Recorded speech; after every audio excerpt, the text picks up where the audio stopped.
Hi guys, welcome back. Welcome everyone. Thank you for all the nice comments on the last video. Yeah. And even some of the probably maybe people I upset. Never mind. It's always going to happen, isn't it? Lets you know you're live, doesn't it? I did have a couple of messages come through. One was just a nice one. This was from Hoggy Hogwood.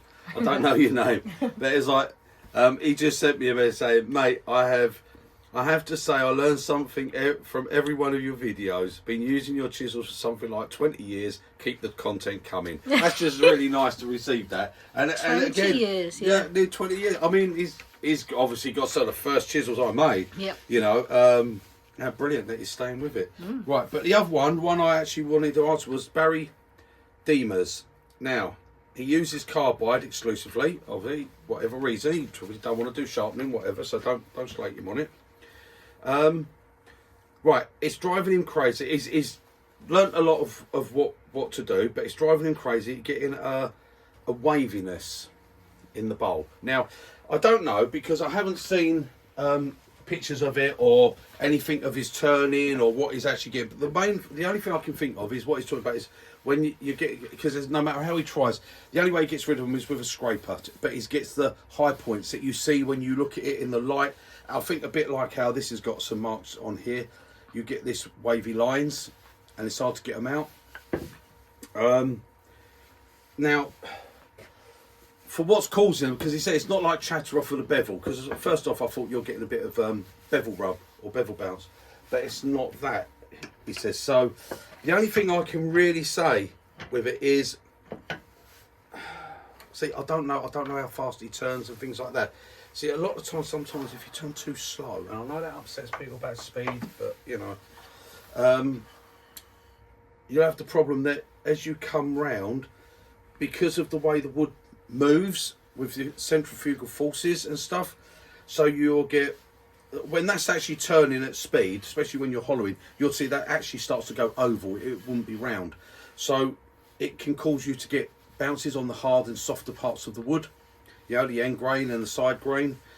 That's why I tend to, I've said before, I've done a video on it before, I can't remember what it was, where I use centrifugal force in my favour. So I push it to the max, basically. And it's not to be clever, it's not to show off, it's not to do anything. It's something that I've found over the years that works. That if I push the wood to its furthest stretch, obviously it comes down to what the wood is, what size it is, whether you've got inclusions, whether you've got cracks or whatever. You don't want a bowl blowing apart on you. That's the last thing you want. But push it to its max stretch so it can't go no more. And when you can come in and take that cut, you can find sometimes that for that final cut, it will just clear everything away. Sometimes, a lot of time, that's why they use scrapers to scrape and take off those high spots. Now, the worst thing is when a lot of people, they do a real hard hogging out and say, well, that's all right, because I'm going to clean it up at the end. But once you put those marks in, it's a bit like riding a wave. Because you ride your bevel going round, you will find you will always follow those and you won't take it out. I get it sometimes with the SCH.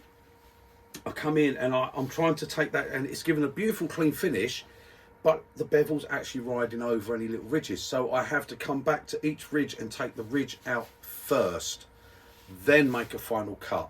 So that's why I always say, you know, make your first cut like your last cut. Try and actually get as good a finish on your first as you do on your last. But we all hog out and do things like that, so it's just a way. I can't actually say I can get the waves on a bowl. I don't really know what he's actually getting, but I'm going to do a little bit on this now. All I'm doing here is a little bit of this hollowing, sorry, to just show. This is a bit of elm. And it's some of that wood I got from the, off of the eBay. It's so old. It is. Now, I mean, they're probably long dead, but this is full of wormholes here. So it's got woodworm in it. So it's not something I'm going to want to turn and keep as a bowl. So I thought I'll just use it to do a bit of hollowing on here. And maybe we can see the different effects of getting it to go. So, yeah.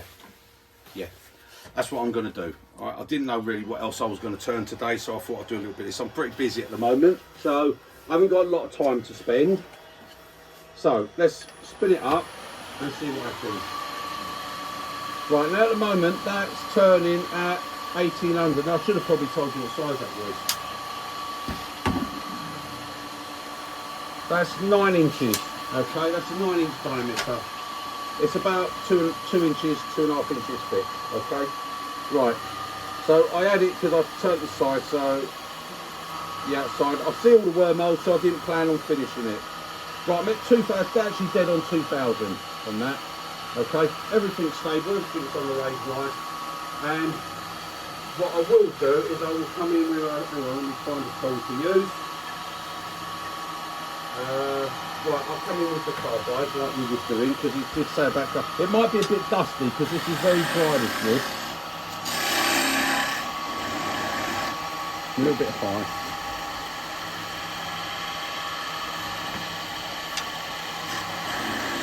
Right, okay. It's not too bad actually, it's not too dry. I want to do a few different cuts, so I'm not going to go too deep with this. Now, like I said, if I roll over, I can get a nice cut. So just rolling over.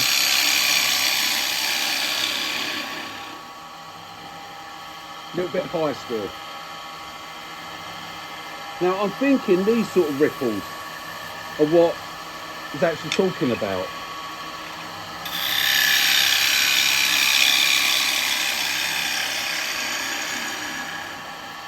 Now sometimes it's very hard to say. A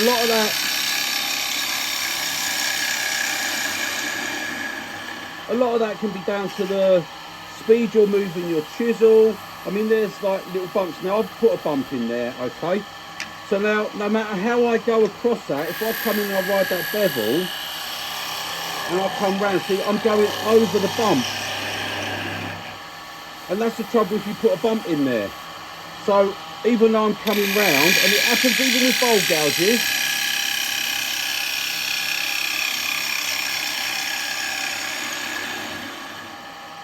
right, see, that bump is still in the same place. If I come in and I take a cut like this, I've still got that same ridge there. Because every time, no matter how I'm coming, I'm rolling over it. The only way I can really get rid of that is to locate where it is, take the ridge out, and then come for a cut.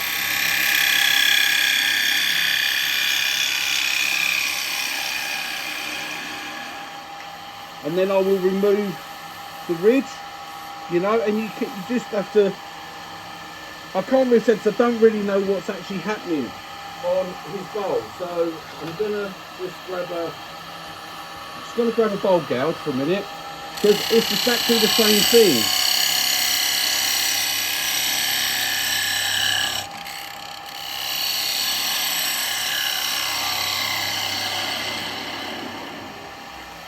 So if I come around with a bowl gouge, right, now I'd already taken the riffle out, so it's gone now on there. But now, again, the same thing can be if you're coming round on this straight level here, if you're coming round.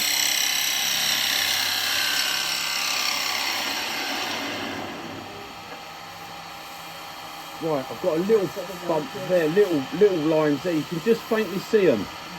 Now sometimes again, see, it's the way you're coming round, so if you can go up and then come down,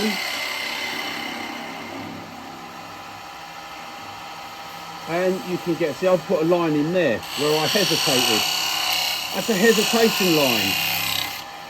That one there was just a hesitation line where I stopped. It's got to be, once you commit, right, and now there's no lines whatsoever. Once you commit to a cut, you've got to go. If you come in and you stop and you hesitate, you'll put a line wherever you hesitate. It's just how it happens. Now, I don't know what actual carbide he's using. There's no, hang on, I've got a figure missing somewhere. There we go. Right, okay. So now, this is where I say with the SCH, see, it's again the same. If I come in and I start the cut, because I've committed, I've got to go. Now if I sort of hesitate a little bit and then I start again,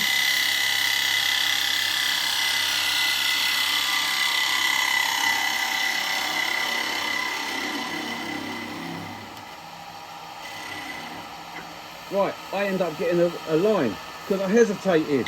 I've come in and I've stopped. Now when I come in again, I'll go round and you'll think it's gone, but it's not, it's still there. Because every time I come in there, when I get to that, because you're riding a bevel, it's naturally going to want to go over that hump all the time. So you really need to, rather than coming in and taking another cut, you need to, wherever that ripple is, come in and start from the ripple and take the ripple away. A nice light cut. You've still got that little bit there. And sometimes it's only just taking that little bit away from it there.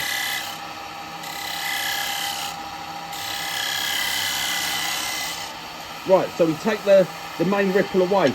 Then we come in for another cut.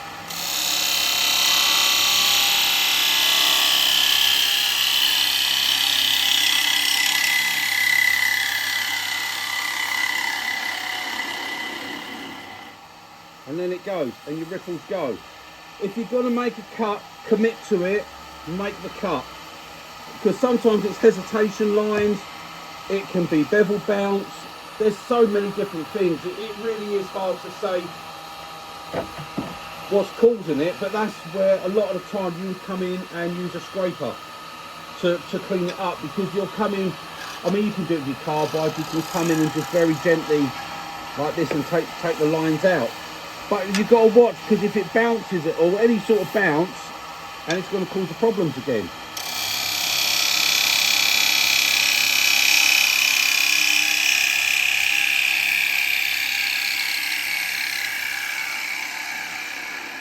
But most of the time, with all the tools, once you commit to a cut, you've got to make the cut. If you're getting ripples, the chances are it's either a bit of hesitation. Again, it depends on your bevel as well, because when you come in with this sort of angle, you'll tend to be pushing it on, and you've really got to just float the bevel round.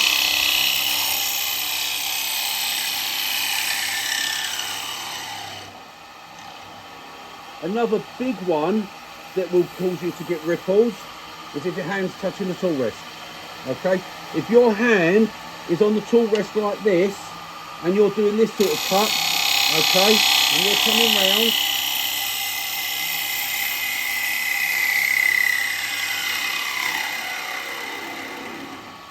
you will get all these ripples, okay? Every time you will get ripples if your hand is touching the tool rest. You mustn't have your hand on the tool rest.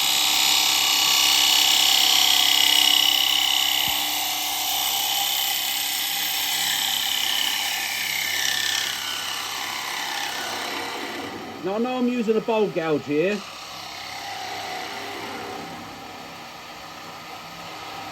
because I like to use all tools. I don't just use carbide. So, you know, and yes, I can use all the tools. I can use a bowl gouge as good as I can use a carbide. But this is the sort of thing that I'm on about. So there's so many different things it could be. See, but as I showed just there, as soon as I took a cut with my hand here, I'm holding on here and I'm doing this, which a lot of people do, you will always get tool marks. You will always get a line. There'll always be a mark on there, okay? Yes, it will sand away. Yes, it will scrape away. But you will always get those lines. You'll get waves in it. A lot of time, hands on the tool rest, or your tool's on your body. If the tool's on your body, or if your hand's on that rest, if you've got both, well then you're really asking for trouble. And it will do the same on the outside of a bowl. If your hand is on the tool rest, it's right to have your hand just here in front of it, okay? But you can't be restricting any flow of the chisel, and anything touching that restricts this. it's not going to put big deep gouges in it, but it's enough. It's enough to put waves in there. It's enough to show it up, and then you'll be trying to sand them out or scrape them out or whatever. Well, if that's come on your final cut and you're turning a nice thin bowl, you've really put yourself into a situation there, haven't you, where you've got to try now and get those out. I mean, the final cut there, as I said, no hands on anything.